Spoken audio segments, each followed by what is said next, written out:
Welcome to our presentation of a community scan on Viejo Elementary in the city of Mission Viejo. In this research project, we focused on the school's community of Mission Viejo. By examining the 5 components of a community scan, we gained an understanding of the dynamics of this city, and we gained an insight into the school community and how this school is really supporting the students to fully understand their culture and language as they receive a wonderful education. As we look at the 5 components of a community scan, demographics, cultural characteristics, associational patterns, patterns of influence, and socio-attitudinal factors, we learned about the city and why this school sometimes struggles to fit in. In this section, we will look at the various components that make up the community of Mission Viejo, such as population demographics, income statistics, housing trends, and educational background of residents. Located halfway between Los Angeles and San Diego, Mission Viejo is known as one of the safest cities in the United States. In the 1960s, the land was thought to be undevelopable because of the hills and valleys. Today, Mission Viejo is considered one of the largest master-planned communities ever built under a single project in the United States. Mission Viejo has approximately 96,000 residents. When looking at the ethnic makeup of Mission Viejo, we can see that there is a noticeable difference between minority and majority ethnic groups. There is an approximately 79% white residents and 16.9% that identify as Hispanic or Latino. This is a considerable difference to Viejo's student population, where 71.5% of students identify as Hispanic or Latino and 18% identify as white. The table on the right shows the age distribution in Mission Viejo. 31.8% of residents are between the ages of 55 and 85, making the population of Mission Viejo much older. With only 17% of residents being school age, there is a concern for low enrollment. Next, we look at employment trends. 66% of Mission Viejo residents ages 16 and over are employed. The most common employment sectors are healthcare and social assistance, educational services, manufacturing, and retail trade, as shown in the image. There is an estimated 2.8% unemployment rate, which is far below the national average. Surprisingly, there's also 33.9% of residents who are not in the labor force. Orange County's residents need a minimum qualifying income of $145,000 to afford living here. In Mission Viejo, the average household income was $124,000, yet 67% of students that attend Viejo Elementary are given free or reduced lunch. Many of the students that attend Viejo actually reside in the community of San Juan Village, in neighboring San Juan Capistrano.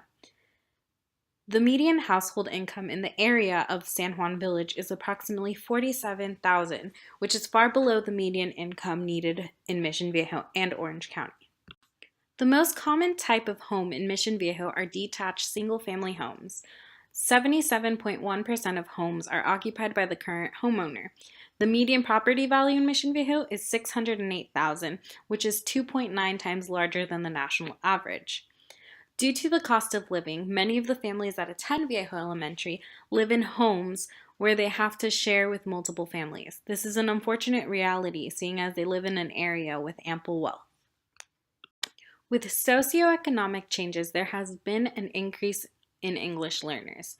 47.9% of students at Viejo Elementary are English learners. 98.59% of English learners are Spanish speakers. Being in a dual immersion program, this is to be expected.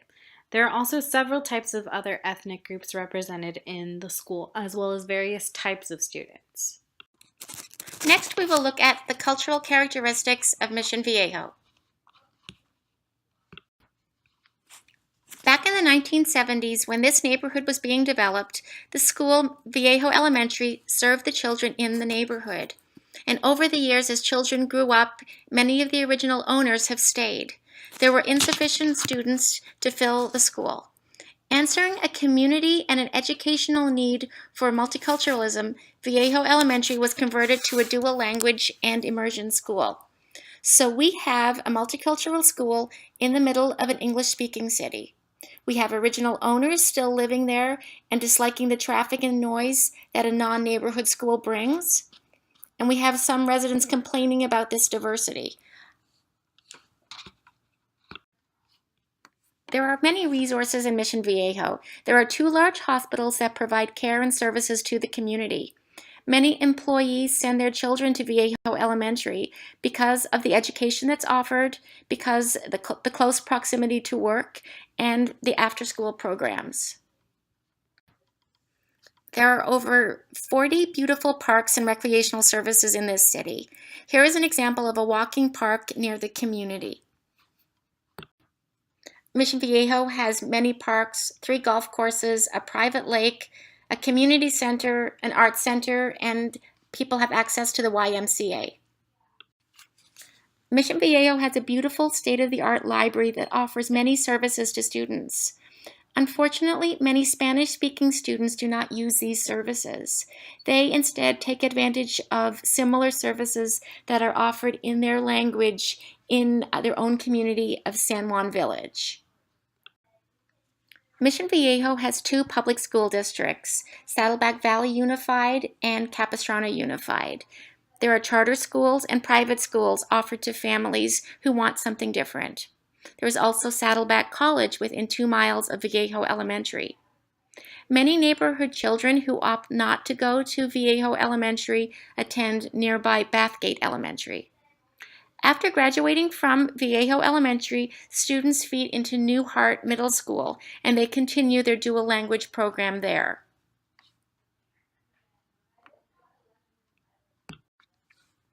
As a school, Viejo Elementary has made connections to the community. There are regular community cleanups, Boy Scouts volunteer and help out in many ways. Volunteer seniors come and read and tutor students. There is a beautiful garden here, and the PTA plans activities that for this community. They have a 3-hour pledge that every family is asked to meet. Give 3 hours every year, and with organization, these 3 hours make a huge difference. These 3 hours also helps busy people feel invested and they feel like they're contributing to their school. Mission Viejo offers public transportation to the major shops and hospitals in the city. Metro Transit provides limited local routes, and OCTA provides routes to Saddleback College and other major city resources. OCTA also provides connections to other cities throughout Orange County. Mission Viejo offers public transportation to the major shops and hospitals in the city. Metro Transit provides limited local routes, and OCTA provides routes to Saddleback College and other major city resources. OCTA also provides connections to other cities throughout Orange County.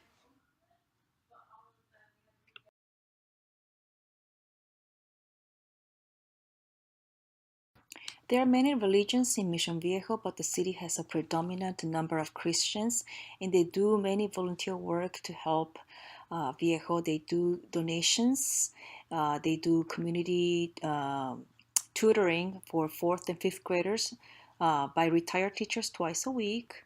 They give out holiday gifts and free uniform donations, and these kind of generosities have moved some Catholic Spanish population to Christian church.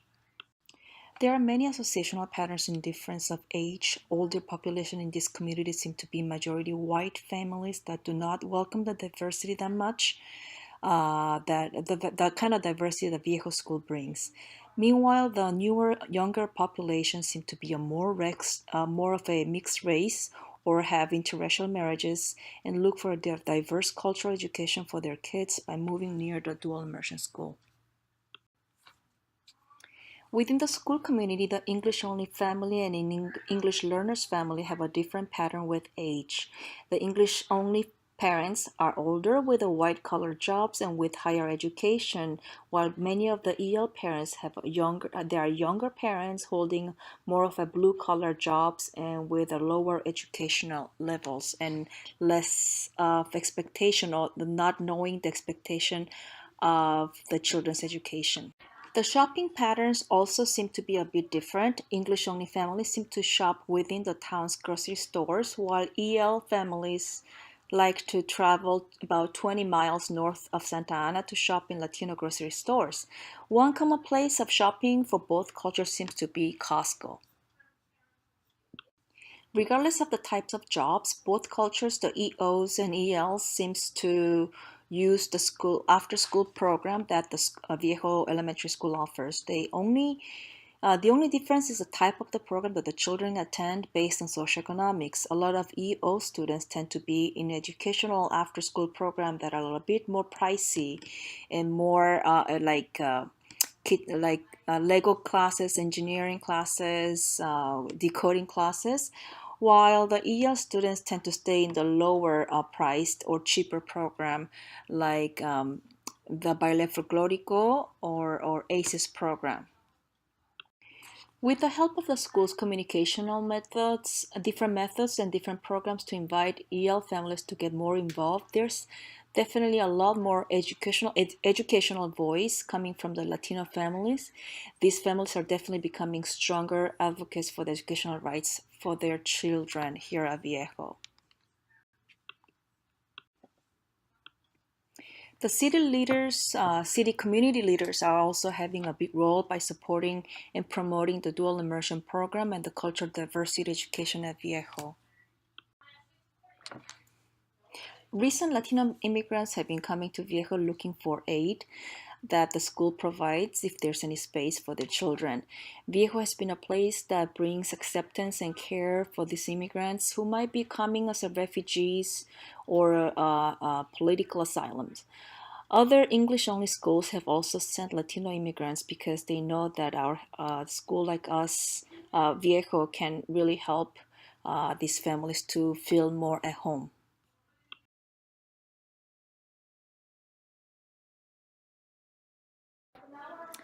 Undocumented workers. So there are a fair amount of undocumented workers in this community. It's obviously impossible to know exactly how many there are. These workers usually work for minimum wage or less as chefs, dishwashers, landscapers, maintenance workers, nannies, or cleaners. And there is an obvious power imbalance between the employers and the employees, which is frequently exploited.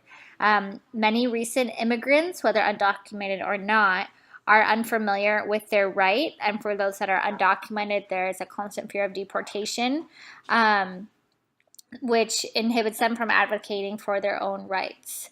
Most of these workers work at least 40 hours a week. The majority work 50 to 60, I would say, which means there's very little family time. Because of the nature of being undocumented, there is a high level of anxiety and feeling of powerlessness for students who are undocumented or have family members who are undocumented. Because parents often are unfamiliar with their rights, they cannot teach their children how to advocate for their rights. And because, again, with the fear of being reported to immigration, many parents who are undocumented do not advocate for themselves, so their children don't have that example for them. Also, because of the fear of deportation, many families do not become politically involved, and they obviously cannot vote. And families are often disrespected as language minorities and are often accused of being financial burdens on the community and the country in general. So like I mentioned earlier, it's impossible to know how much of the population is undocumented, whether here at school or in the larger community. But we do know that the majority of the students here at Viejo Elementary are from low-income families. So whether undocumented or not, in these families, parents often do not have time to help children with homework or stay up to date with school events. Many parents may not have the energy to follow through with consequences or discipline their children. And many parents do not have the time to volunteer at work or be involved in PTA or ELAC. Although I do want to note here that at Viejo Elementary, there is a large portion of parent involvement when compared to other low-income schools. Linguicism is unfortunately a problem here in this community. Being a native Spanish speaker is generally taken as a sign of disrespect by the dominant culture. And a significant portion of the dominant culture believes that all people in the U.S. should have only one first language, being English. And many of the people in the community show visible signs of irritation when hearing or seeing Spanish. Now we will look at socio-attitudinal factors that relate to Mission Viejo and Viejo Elementary. The first thing we will look at is the significance of social justice in the classroom. It is important for teachers to establish a welcoming environment to all cultures in the classroom. It is emphasizing the significance of diversity to their students, whether it's lessons on different cultures or presentations by students. Teachers should also be instilling in their students the importance of making positive changes in the world. The main focus being that diversity surrounds us and it needs to be appreciated, especially considering the nation that we live in. Classroom community. A welcoming classroom community is important to be able to emphasize the idea of social justice. It is teaching students to value others' perspectives, just like they would like for theirs to be valued as well. This is one way to create a positive classroom community. Exposing children to real-world problems could also be a way to start a conversation on social justice. Now we will look at how Viejo Elementary attacks social justice. Being that Viejo Elementary has a significant amount of Hispanic students, Viejo Elementary will incorporate certain cultural celebrations during the school year. One being during Halloween, integrating the celebration of Dia de los Muertos to show the appreciation towards the Hispanic culture. Being that the entire staff of Viejo Elementary is bilingual, just goes to show that the staff does value the knowledge behind speaking both English and Spanish. Just like any community, there is a couple of concerns that the Mission Viejo neighborhood does encounter. One of them would be the amount of affiliations with gangs that are in the neighborhoods. This is a concern for all parents, especially because there have been very unfortunate incidents that have happened in the neighborhood. Viejo Elementary does have a relationship with GRIP, Gang Reduction and Intervention Partnership, which allows for mentors to speak to students who may be at high risk to be in a gang. Advice is provided to the students as well as incentives for good behavior. Just like any community, there is a couple of concerns that the Mission Viejo neighborhood does encounter. One of them would be the amount of affiliations with gangs that are in the neighborhoods. This is a concern for all parents, especially because there have been very unfortunate incidents that have happened in the neighborhood. Viejo Elementary does have a relationship with GRIP, Gang Reduction and Intervention Partnership, which allows for mentors to speak to students who may be at high risk to be in a gang. Advice is provided to the students as well as incentives for good behavior. Social justice issues in relation to Viejo Elementary. Due to the high standard of living, or perhaps feeling as though they don't belong in the neighborhood, Latino families will often migrate to Mexico or to other states. Now, for the other families that decide to stay, there are some families who reside in Mission Viejo illegally. And what Viejo Elementary does for these families is offering lessons on proper procedures to follow if and when ICE contacts them in regards to their residency. Having looked at the 5 components of the community scan, we can see how a city like Mission Viejo can offer so much to schools throughout its boundaries. The uniqueness of Viejo Elementary as a dual language and immersion school does cause some friction in the immediate neighborhood, but I got the feeling that some of these retired residents have more of a problem with the traffic than they really do with the language. As the school aims to have a biliterate and bicognitive students by 5th grade, they need to remain focused on their mission and keep establishing and maintaining positive relationships. So throughout this process, we kept asking ourselves, how can Viejo Elementary be seen as a valuable resource in the community? We learned that the diversity and the richness is appreciated by the city itself, but there is tension in the immediate neighborhood. It is nice to see that the families of students believe in this program and they will do whatever it takes to get along. Some go so far as purchase or rent a home in the area just so their child has this opportunity. Viejo Elementary is an amazing place. In theory, it offers children of different cultures an opportunity to value and develop skills as a second language. In practice, it provides a wonderful education to over 500 students annually.